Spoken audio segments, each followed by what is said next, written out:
This is Hannibal here from the HannibalTV.com with a daily wrestling news update.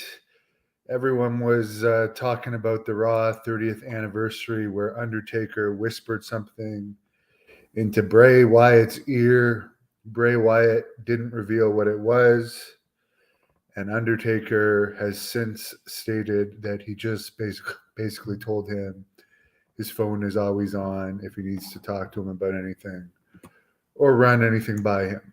So there you go, the veteran helping out the young guy. But I actually think Undertaker is still employed by WWE too. I mean, I think he signed like some highly extensive contract. Last I heard, but it's not just it's not like a wrestling contract. It's some type of company contract. I don't know if it has to do with these one man shows that he's doing too. Like he's got one coming up in Montreal, but he does work for them, and advising talent might be part of it. To me, Bray Wyatt is one of their most over guys right now, but it seems like he reached his peak probably the WrestleMania where he had that weird teleportation match with John Cena. And then it seemed to be downhill from there. And when they broke up I can't remember if they broke up the Wyatt family before or after that. I think it was before, but to me, it's not on it at its peak anymore. It's kind of played itself out, and the Uncle Howdy stuff. Maybe to me, that's just kids stuff, which wrestling is for kids. Um, but I think him missing that first spot, his first wrestling spot where he's supposed to jump off the balcony on LA Knight or off the platform or whatever, and he missed LA Knight.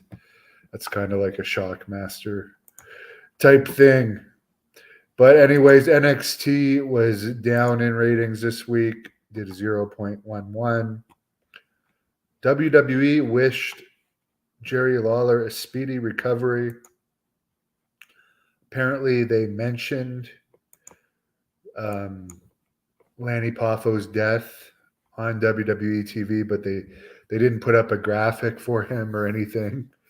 And I noticed I have some common friends with him on Facebook, and I noticed some of his friends were mad at that, and some people said, I think it was Evan Ginsberg, who I've interviewed with, who helped produce the Wrestler movie, that like Lanny basically went against Randy's wishes to get Randy into the Hall of Fame. He approved it, and then they're not even going to put a graphic up for Lanny when he dies. I still say that Lanny should have held out for that to be inducted like Randy wanted, with his father and brother all at once, because they would have definitely done it. And I recently, actually just today, I rewatched that Lanny Poffo Hulk Hogan match from Saturday night's main event where Lanny beat him.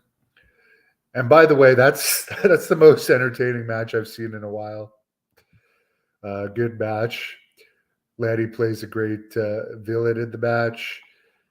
And it's funny. I was watching that and thinking that Lanny was thought of like a small guy back then, but he's so much more muscular and bigger than Sami Zayn.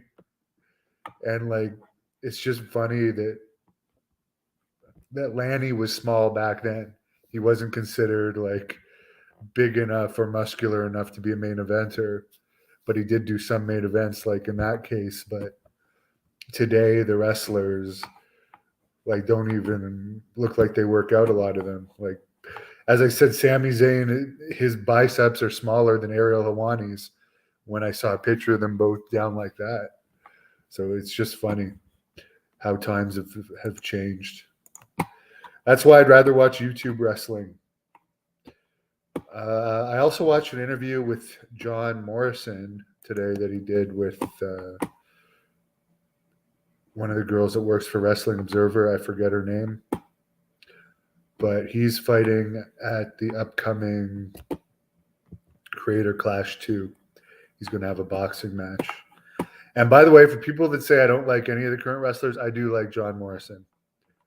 I'm a fan of his, and I think he's very talented.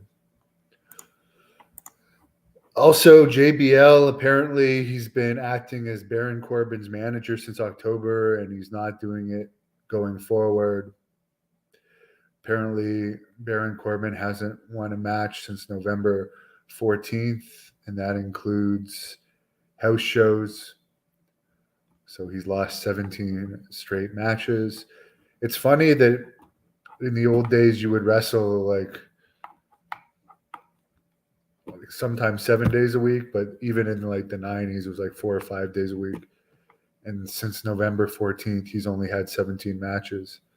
And we're February 9th today. I remember February 9th, 1992. I was actually at a wrestling match here in Ottawa at the Civic Center. Macho Man against Jake the Snake was the main event. The opening match was Skinner against Tatanka, and Skinner yelled at me. I remember that. He said, "God, sit down," which no one's ever said any insult to me like that before, but at the time I was like 10, I think, maybe 9 or 10, and it scared me. Apparently, Paul White, who has been under AEW contract for years now and hasn't done much of anything, is saying he's going to return to the ring in March. He recently had a knee replacement. I have seen some of his training videos lately, and he seems pretty beat up. But he'd be a great guy for them to have on TV because he's known from WWE. Robert, I don't think you're going to see The Fiend against Roman Reigns anytime soon. Mike, yes, Matt Bourne should be in the Hall of Fame. He deserves it. James, I said what happened between The Undertaker and Bray. If you didn't hear it, rewatch this. I'm not going to say it again. And that's it for the news. Other than Money in the Bank is going to be from the UK at the O2 Arena in London. Now the SmackDown the night before will also be there. So there you go. Hope everyone has a great afternoon. I'm going to go pump some iron in a couple hours. Have a good night. Thank you for watching the Hannibal TV. Please like this video if you enjoyed it and click the subscribe button to not miss any of our latest